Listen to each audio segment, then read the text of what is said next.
नमस्कार, मेरे साथ में डॉक्टर अनिल मेहता हैं। आप विद्या भवन पॉलिटेक्निक कॉलेज के प्रिंसिपल हैं।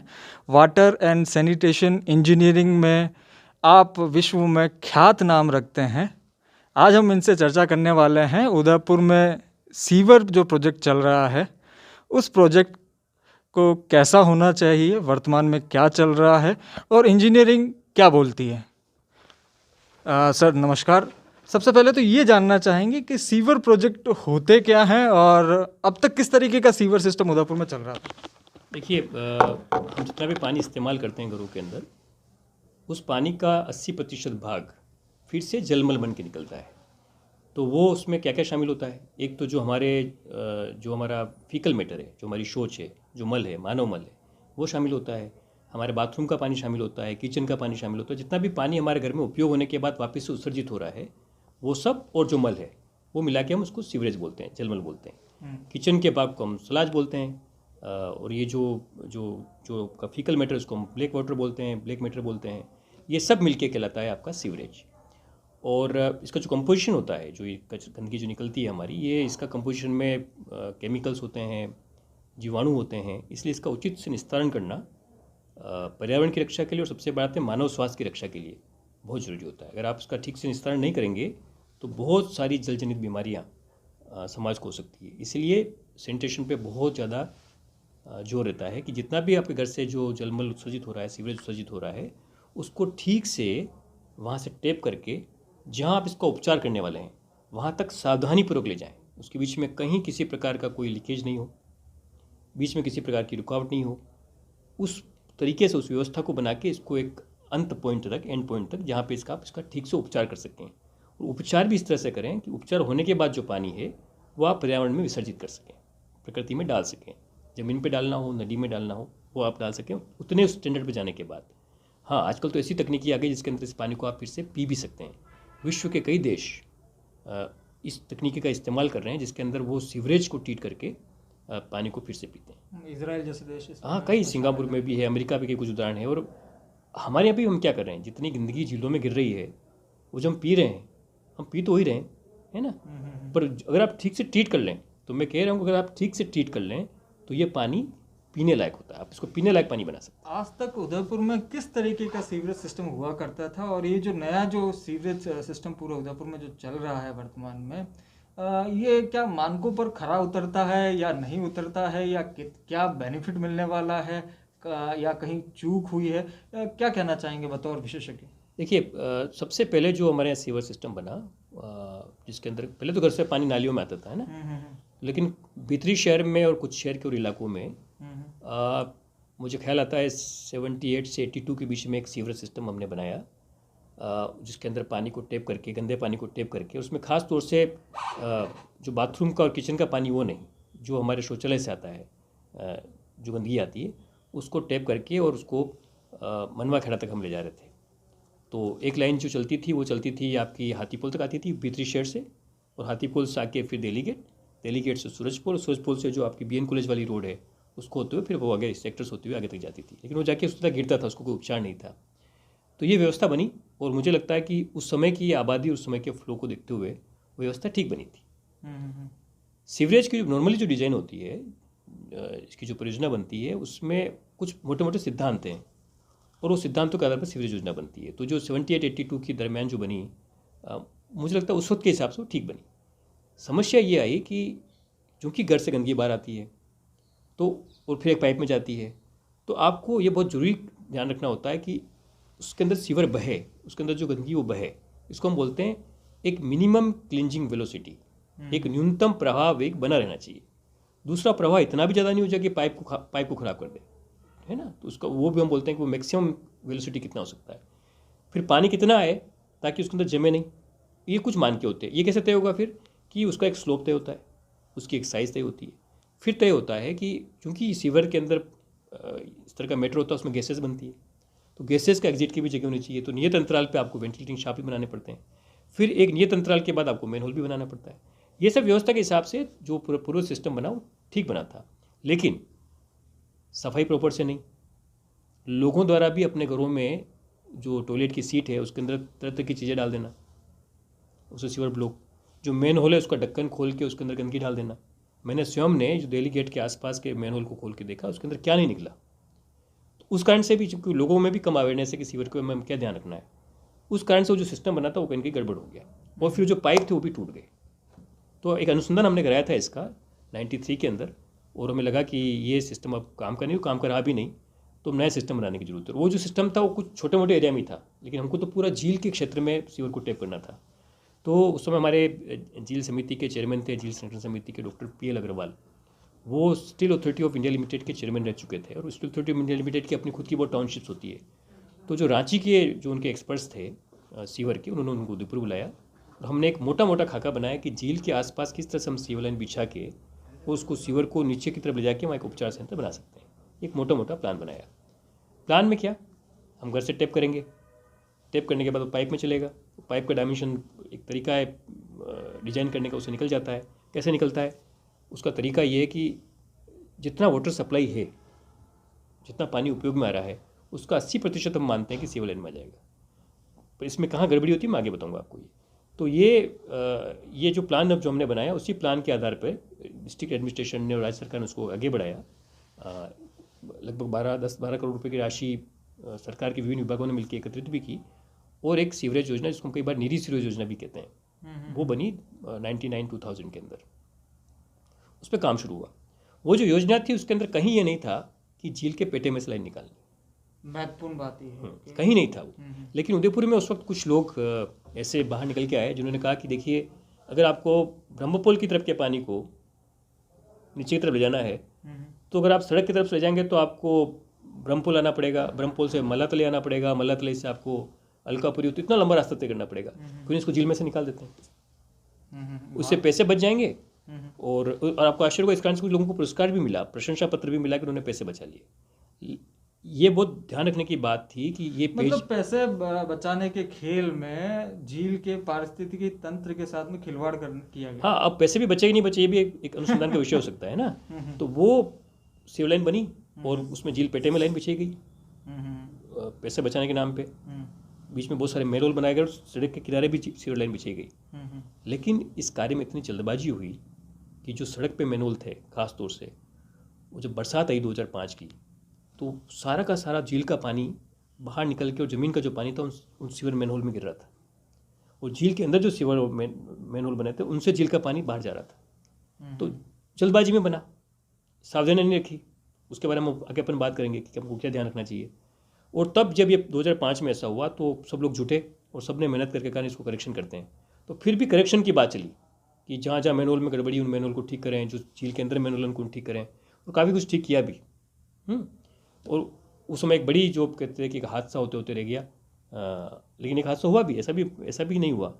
जो हाथीपुल वाली लाइन है, ऊपर का सारा पानी इकट्ठा होकर जाटवाड़ी होके हाथीपुल से होता हुआ, ये हाथीपुल जो अपना दरवाजा वहाँ से होते हुए दिल्लीगढ़ तक वो लाइन आ रही थी, पुरानी लाइन से जोड़ दिया उसको। फ्लो इतना ज़्यादा आ गया कि वो सारा पानी एक तरफ जो आपकी जो नयापुरा बस्ती है रेस्टोरेंट्स के पीछे की तरफ, और एक तरफ जो RNT का मेडिकल कॉलेज है, दोनों तरफ के लोग बीमार हुए। मेडिकल कॉलेज के जो स्टूडेंट्स हैं वो भी बीमार हुए, और जो उधर पीछे बस्ती उनके यहाँ के बच्चे को जॉइंटिस वगैरह हुआ। कारण क्या था कि वाटर का प्रेशर था और सीवर मिला हुआ था और लीकेज था, तो सारा ग्राउंड वाटर खराब हो गया। ओके। लेकिन कुल मिला के स्थिति सुधरी थोड़ी बहुत। लेकिन उसमें एक गलती हो गई थी, जो आपका गड़िया देरवा है उससे चांदपुल तक का एक टुकड़ा छोड़ दिया। पीछे जो आपकी ब्रह्मपुल की मस्जिद है उसके पीछे जो नगर निगम की कुछ कॉलोनी उसका कुछ हिस्सा छोड़ दिया, तो कुछ हिस्से छूट गए थे। तो क्या ये इस तरीके की जब प्लानिंग की जाती है तो क्या कोई बेहतरीन कंसल्टेंट की सर्विस यहाँ का जो लोकल बॉडी जो है वो लेती है या नहीं लेती, या ये आम इंजीनियरों के भरोसे और एक ठेकेदार कंपनी के भरोसे या स्पेसिफिकेशन के भरोसे छोड़ दिए जाते हैं? देखिए, एक बात तो समझने की है कि जो हमारे यहाँ पे निगम में या UIT में या जलदाय विभाग में जो अभियंता हैं उनका पूरा कॉम्पिटेंस है कि वो एक अच्छा सिविल लाइन डिजाइन कर सके। तो इसमें मतलब कोई दो राय नहीं है कि कहीं पे भी कोई नॉलेज की या इंफॉर्मेशन की नॉलेज की कहीं कमी नहीं है। उनका पूरा कॉम्पिटेंस है, वो कर सकते हैं, अच्छी तरह से डिजाइन कर सकते हैं और अच्छी तरह से एग्जीक्यूट भी कर सकते हैं। हाँ, तो इस तरीके की गलतियाँ किस तरीके से समस्या इसलिए होती है कि एक तो बहुत कम लोग हैं, क्योंकि ये सीवर का काम बहुत महत्वपूर्ण कार्य है। आप इसको ऐसे छोड़ नहीं सकते ठेकेदार के भरोसे। एक जगह से दूसरी जगह के बीच में जब सीवर लाइन गिर रही है, सिविल लाइन का सही लेवल पे सिविल लाइन को अंदर डाला गया कि नहीं डाला गया, लेवल बहुत इंपॉर्टेंट है। 2 पाइप का जो जॉइंट हुआ सही हुआ कि नहीं हुआ। मैनहोल जो है, मैनहोल से सीवर का जो पाइप बाहर निकल रहा है, जो सीवर का पाइप अंदर आ रहा है, वो ठीक से कनेक्शन हुआ कि नहीं हुआ है। मैनहोल का निर्माण सही हुआ कि नहीं हुआ है। ठीक से वेंटिलेटिंग शाफ्ट बनाया नहीं बना। अगर वेंटिलेटिंग शाफ्ट ठीक से नहीं बना तो गैस से निकलेगी और आग लगेगी। आपके यहाँ पे अभी पिछले साल ही आग लग चुकी है गड़िया देवरा के पास में, मैनहोल में आग लगी थी। बिल्कुल मैनहोल में आग लगी। इसलिए सीवर का काम बहुत महत्वपूर्ण है। अगर वो लीक हो गई तो सारा का सारा मल ग्राउंड वाटर में जाएगा, लोगों के घरों में जाएगा और लोग उस पानी को पियेंगे बीमार होंगे। इसलिए ये तो बहुत ही मतलब खास तौर से निगरानी की दृष्टि से एग्जीक्यूशन के टाइम को इसके अंदर बहुत ध्यान रखने की जरूरत है। दूसरा, जो क्वांटिटी का एस्टिमेशन करते हैं, तो हम मानते हैं कि पीएचईडी कितना पानी सप्लाई कर रहा है, उसका अपन 80% ले लेते हैं। लेकिन होता तो ये कि लोग बाग पीएचईडी के भरोसे तो है नहीं, वो अपने घर में भी अंधाधुंध पानी का इस्तेमाल कर रहे हैं। तो कहीं ना कहीं जो एक स्टैंडर्ड्स बने हुए हैं और जो आप इंजीनियर्स जानते हैं, उसको लोकल कंडीशन के हिसाब से, लोकल टोपोग्राफी के हिसाब से, जैसे अगर मैन्युअल कहता है या डिजाइन कहती है कि इतनी दूरी पर आपको मैनहोल बनाना चाहिए, लेकिन बाद में बीच में कोई घाटी का एरिया आ गया या कोई ऐसे वैली का एरिया आ गया, आप इनर सिटी में जाएंगे तो कहीं घाटी भी आ गई, तो आपको देखना पड़ेगा। हाँ, तो आपको देखना पड़ेगा कि मेरी लोकल टोपोग्राफी क्या कहती है, कि हाँ यहाँ मैं टेलर मेड करेक्शन करने क्या, मुझे क्या कोई चीज़ यहाँ बढ़ानी है क्या। तो ये काम कौन कर सकता है? कंसल्टेंट नहीं कर सकता। कंसल्टेंट क्या करते हैं? एक मोटा मोटा खाका खींचते हैं, उसके बाद एक डिजाइन का सॉफ्टवेयर से डिजाइन कर लेते हैं। एग्जीक्यूशन जो करते हैं वो ठेकेदारों के भरोसे होता है, निगरानी इतनी हो नहीं पाती, इसलिए सारी गलतियाँ हुई। जैसे मैंने आपसे कहा जो 99 2000 से 5 तक की जो ये हमारी नीरी योजना थी, उसमें गड़बड़ी हुई कि जल्दी में काम हुआ। नहीं, उसमें अगर जहाँ तक आपकी मेरी बात हुई अभी, मुझे जो सबसे बड़ी जो गलती नज़र आती है, ये मेरा व्यक्तिगत मत है, झील के अंदर से सीवर लाइन निकालना। नहीं, ये तो मुझे लगता है कि अपराध है। अपराध देखिए ऐसा है कि ऐसा संभव ही नहीं। देखिए कोई भी सीवर लाइन उस समय कुछ अधिकारियों ने ये भी बोला था कि क्या बात करते हैं आप, समुद्र से केबल्स निकाली जा रही हैं, समुद्र से पेट्रोलियम लाइंस निकाली जा रही हैं, तो हम तो सीवर लाइन निकाल रहे हैं।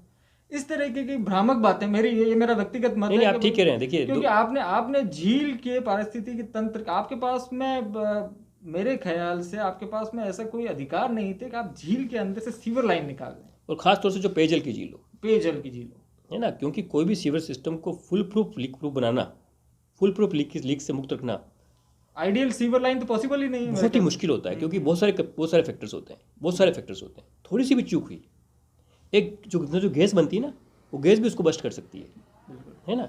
तो बहुत ज़रूरी है ये।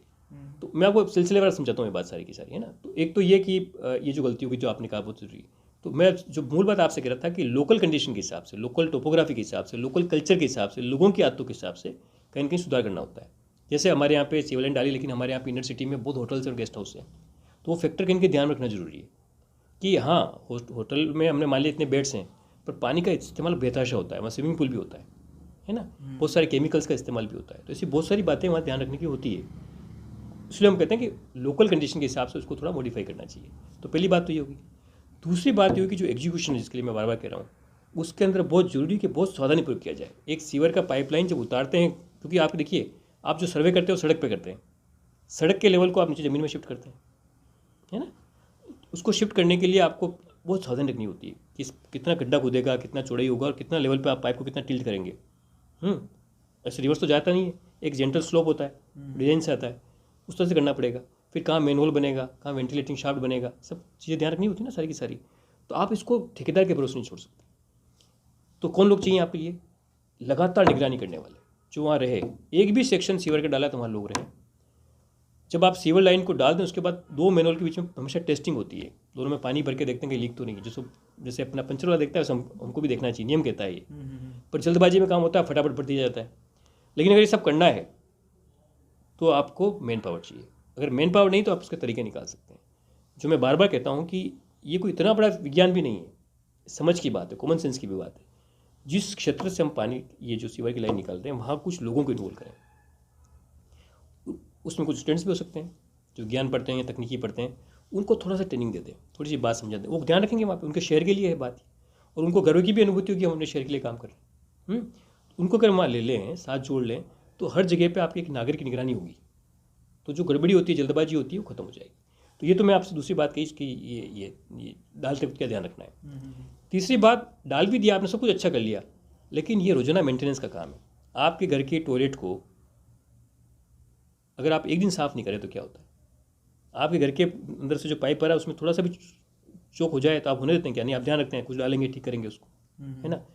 तीसरी बात ये होती है कि इसके अंदर नागरिकों की भूमिका पूरी चाहिए, क्योंकि सीवर लाइन जो बाहर आ रही है, बाहर एक ट्रैप बनता है जहाँ से वो मेन लाइन में जुड़ती है। वो ट्रैप मतलब आपके घर के बाहर आके एक छोटा सा कुंड बना दिया, जंक्शन एक तरीके का। हाँ, उस कुंड की सफाई, उस ट्रैप की सफाई तो मालिक को भी ध्यान रखना चाहिए कि मेरे घर का कचरा इसमें तो नहीं गिर गया। वो सोचता है तो सरकार की जिम्मेदारी मेरी नहीं है, तो वहाँ पे भी गलती है। चौथी बात जो मैंने आपसे कह रहा हूँ कि इसकी सफाई की बात, सफाई काम जो करने वाले लोग बाग हैं, अगर उनके पास इक्विपमेंट नहीं है, उनके पास सुरक्षा के साधन नहीं, तो कैसे करेंगे, है ना?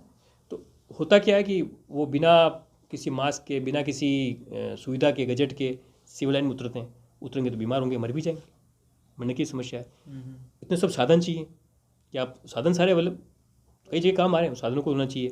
और फिर हर सेक्शन के लिए एक टीम निश्चित होना चाहिए, एक ऑफिसर फिक्स होना चाहिए, एक इंचार्ज फिक्स होना चाहिए कि इस नोड से इस नोड के बीच में या इस क्षेत्र की सिविल लाइन में यहाँ से यहाँ तक का एक इंचार्ज है, उसका एक हमेशा ग्राफ, क्या बोलते हैं उसको, एक चार्ट बनाना चाहिए कि हाँ इंस्पेक्शन हो गया, इस जंक्शन से लेके इस मैन होल से लेके इस मैन होल के, तो बिल्कुल क्लियर है मामला, गड़बड़ी नहीं है।